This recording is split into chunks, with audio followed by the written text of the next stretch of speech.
I had forgotten I was supposed to film this process, so that's why I had already started stitching before I put the camera on. So basically what I did was pin the closure onto my mannequin head and basically put the rest of the wig up against it. So and then sew it together. I wish I had filmed that entire part, the placement. I don't know why I didn't. Like, this video is like a couple weeks old. I haven't really been filming, so I'm just going back and editing all the footage that I do have. But basically, in order to repair a wig, all you have to do is pin a closure to a mannequin head and put the wig that you're going to repair, like the bundles, up against the closure. So it forms a whole piece. It's like putting a puzzle piece into a puzzle, basically. If you use the exact same size closure that you had originally on your wig, it'll fit perfectly. You won't have any issues. So yeah, so then what I did was just take my needle and thread and just sew the two together.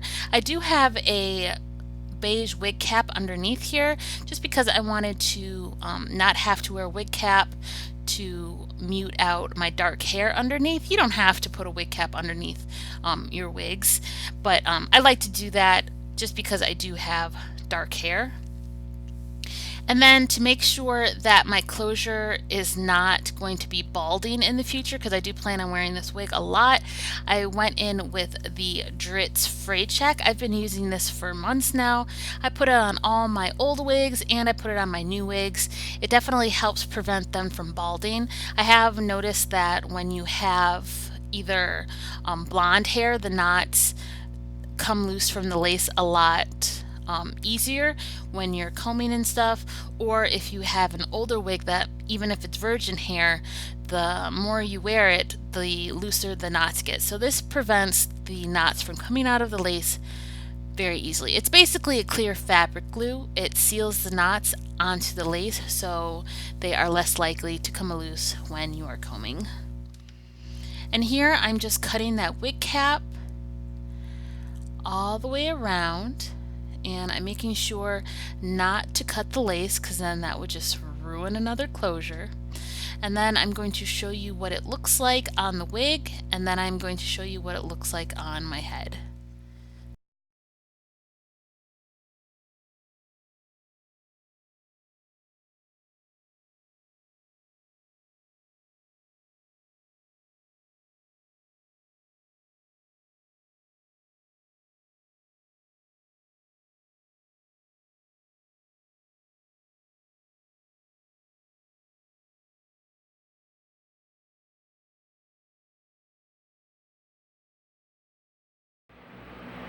So I got done sewing the closure back onto the wig. I know that was really shitty quality, but my camera is mounted to my ring light and I had my husband set it up, so I don't want to mess with it, honestly, because it's perfect. It's perfect for my makeup videos. I think I might just have to get another camera for my hair videos. But so I didn't want to take it off the mount and then not be able to get it back on, so that's why the angle was kind of off for the beginning part of this video. But now that I have the wig on, I did make it a little too big. It's a little ill-fitting.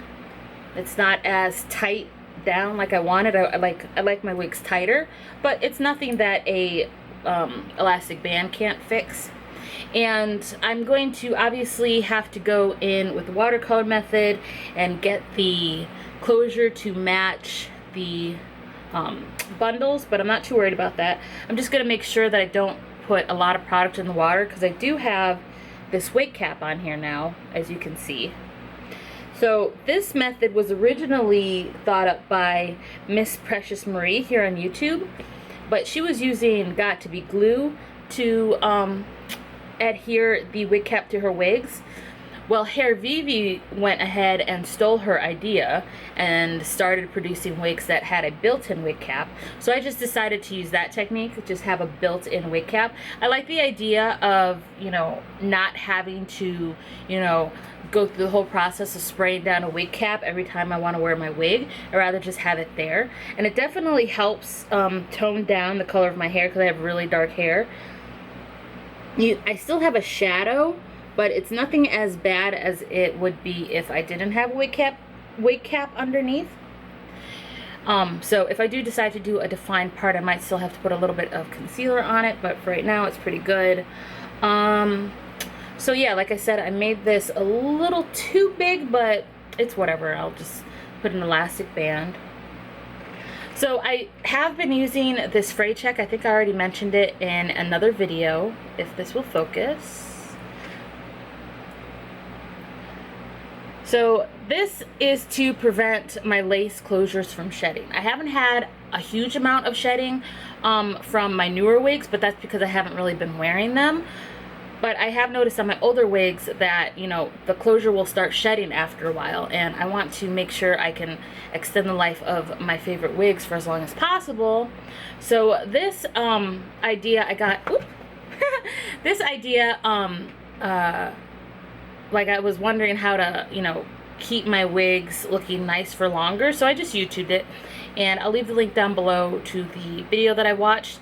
She used this. It's basically a fabric glue, and it dries clear, and it does not it does not dry hard, so the lace is still malleable, so you don't have to worry about it like it being crunchy, like as if you put gel on it or anything. So I've been really liking this. It's definitely been helping keep my wigs from balding. I've been using this for maybe about a month, and I've gone through a lot of it. I put it on all my wigs, and I just apply it using a flat synthetic brush.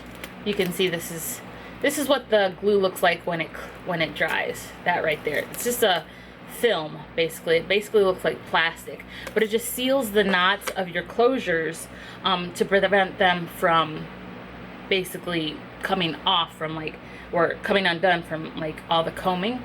Now when you wash your wigs, you got to make sure you don't put a lot of shampoo on your closure. Just, you know, basically rinse it.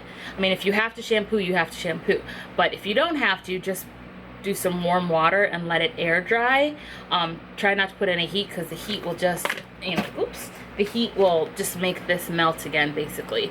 But as you can see, it's not, you know, sticky at all. It's not hard at all. It basically, like I said, just looks like a thin layer of plastic, and it's been working great for my wigs. So I'm going to go ahead and finish customizing this wig. I'm going to pluck it. I'm going to match the color of the closure to the rest of the bundles, put an elastic band, and I will be back to show you what it looks like. Hi guys, so this is Connie from the future. So this was what the wig looked like after I colored it, but it was just too gray. Now you can see that I have a tan in this clip right here. Now this was like probably a couple weeks ago, and I'm like 3 shades, I'm exaggerating, maybe like 2 shades darker than I am in this clip. So that gray hair is not going to be working out.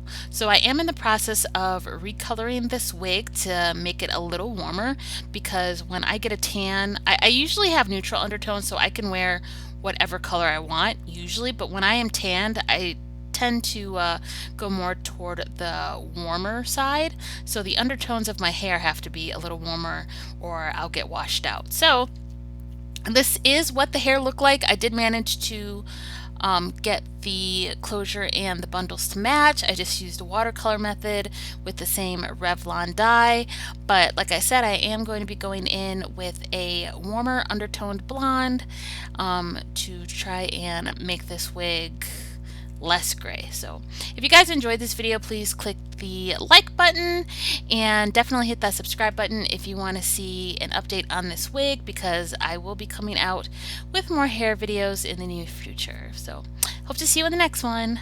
Bye.